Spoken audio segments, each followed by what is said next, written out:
foundation of building wealth.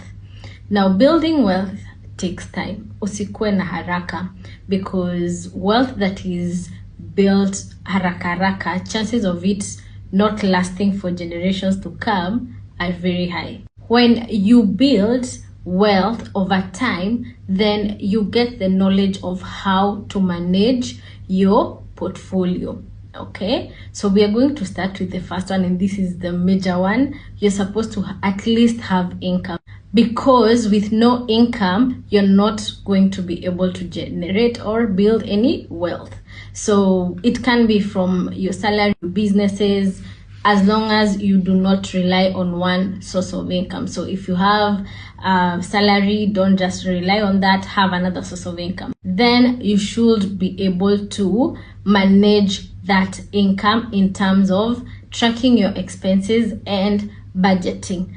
These things I keep on repeating. Imagine there are no shortcuts. You still have to go through the whole process, because when you know how to budget, then at least if I come to you and ask you right now, last week, what were your expenses, you can be able to tell me. This helps with planning purposes. Then we have investments, and this is whereby you diversify your portfolio from the income that you generate by making wise decisions and knowing your risk tolerance. If you're a low risk, or basically a conservative investor, or a moderate investor, or an aggressive investor.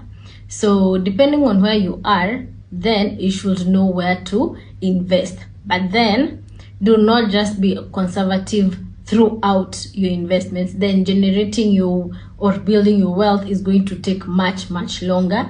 Just make sure that you diversify your portfolio in terms of low risk, medium risk, and high risk investments, so that you take advantage of the returns of each.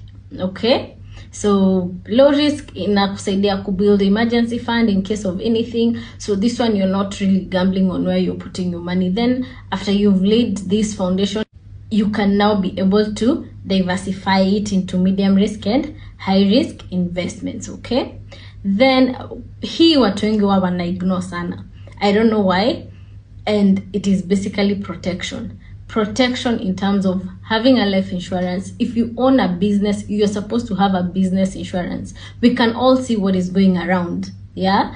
And for those people who at least took up business insurance and they had taken an extra cover of political violence and terrorism in their package, then they're going to be compensated by the insurance company.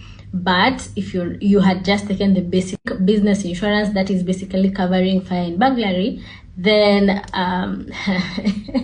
kulipu unajua itakuwa ngumu. But anyway, also check out on a video that I've already shared before on what you need to look at when you're taking out these insurances. So you need a home insurance, you need a medical insurance. Just take care of risk, take care of unforeseen circumstances that might arise. You better be prepared than be sorry. Okay, so don't assume on the protection part.